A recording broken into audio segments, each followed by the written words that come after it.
In the late 1700s, America was a young country. It was full of big dreams. The leaders wanted a new capital city, a city that would belong to everyone. George Washington, the first president, chose the spot. It was a piece of land on the Potomac River.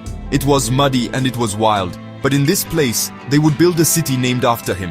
And in the heart of this city, they would build a home for the president. It would not be a palace like the kings of Europe had. It would be a house for a leader who was chosen by the people, a symbol of a new kind of government.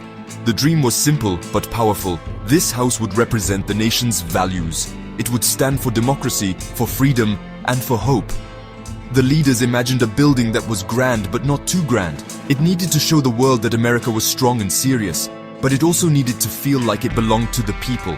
This was a place where the work of the nation would happen. It was a place where a family would live. It was a home, not just for the president, but for the very idea of America itself. The hope was that it would stand for centuries, a silent witness to the country's journey.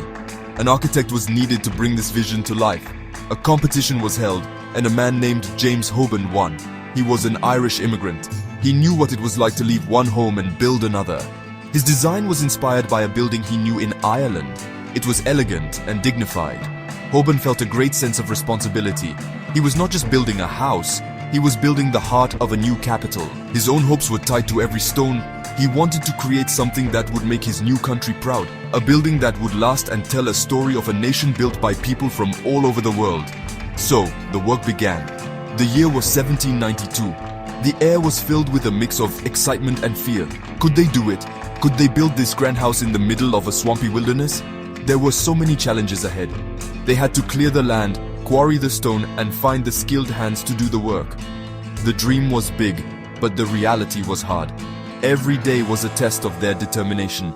The foundation was laid not just with stone and mortar, but with the powerful emotions of a young nation trying to find its way and build a future from scratch. The president's house was not built by famous men alone. It was built by the hands of many ordinary people.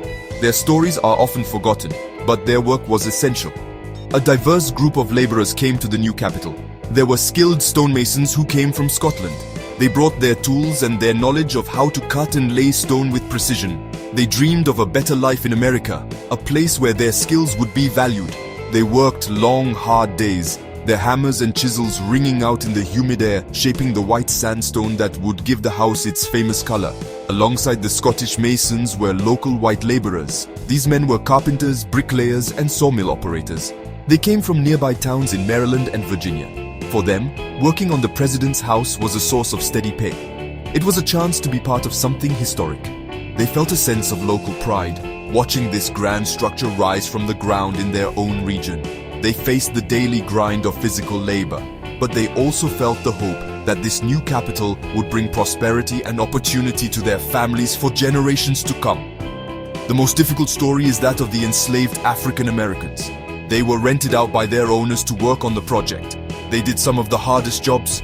They dug the foundations in the hot sun, they chopped down trees and cleared the land, they worked in the quarries cutting the heavy stone. These men and women were not free. They did not share the same dreams of liberty that the building was meant to represent.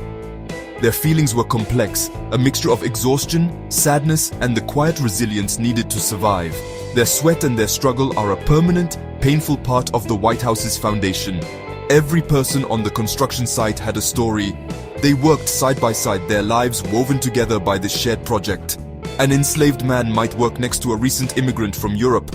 A local Virginian might learn a new technique from a Scottish master craftsman. They endured the same heat in the summer and the same cold in the winter.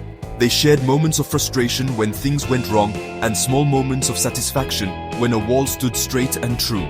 The house was built not just with stone and wood, but with the sweat, the skill, the hopes and the sorrows of all these different people. Building the president's house was a constant struggle. It was a battle against time, nature, and human error. One of the biggest problems was money. The young government did not have a lot of it. The project was always short on funds. Paychecks for the workers were often late. This caused great frustration. The Scottish stonemasons once went on strike, demanding the wages they were promised. It was a moment of deep tension. The leaders had to find a way to pay them, or the work would stop completely. This constant financial worry cast a shadow over the whole project, a reminder of how fragile the new nation really was. The weather was another relentless enemy. The summers in Washington were brutally hot and humid. Mosquitoes swarmed from the nearby swamps, spreading sickness. The winters were cold and damp. Heavy rains would turn the construction site into a sea of mud, making it impossible to move the heavy stones. A sudden storm could damage a half-finished wall. The workers had little protection from the elements. They felt the weather in their bones. Their spirits would rise on a clear, sunny day and sink during a week of endless rain. It was a daily test of their physical and emotional endurance. There were also disagreements about the project itself. Leaders and architects argued over the details. Should the roof be made of slate or something cheaper? How grand should the interior be? These were not just arguments about construction. They were arguments about what America should be. Some wanted a simple, modest house for the president. Others wanted a grand mansion that would impress foreign visitors. These conflicts caused delays and frustration. James Hoban, the architect, often found himself caught in the middle, trying to balance his artistic vision with the practical demands of politicians and a tight budget. Through all these challenges, the workers kept going. They were driven by a mix of emotions. There was the exhaustion from the hard labor and the frustration with the delays, but there was also a deep sense of hope. They could see the building slowly taking shape. They were creating something real, something that would outlast them. They were part of history in the making. This hope for the future, this belief that they were building something important for the generations to come, gave them the strength to face each new day and each new problem with determination.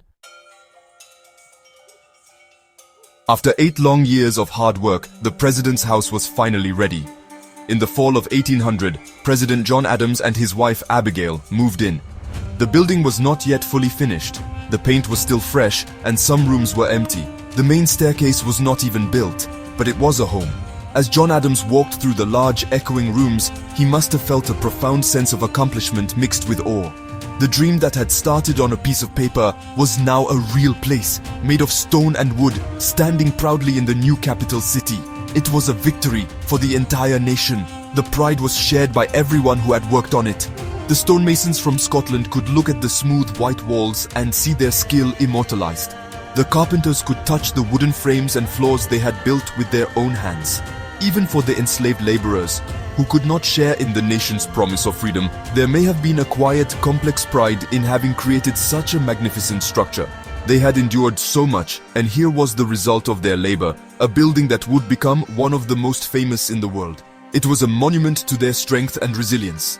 When Abigail Adams arrived, she famously hung her laundry to dry in the unfinished East Room. This simple domestic act captured the spirit of the new house. It was not a cold, distant palace. It was a home, a place for living.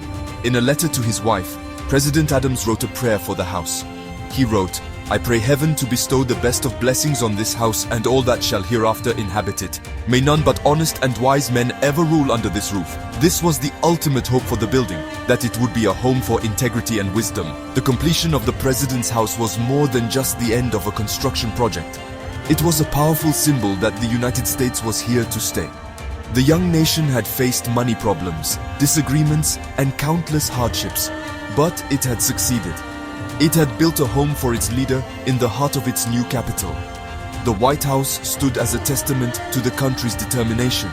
It was a physical embodiment of the American dream, a dream built of hope, sweat, and stone, ready to face the future and witness the unfolding story of a nation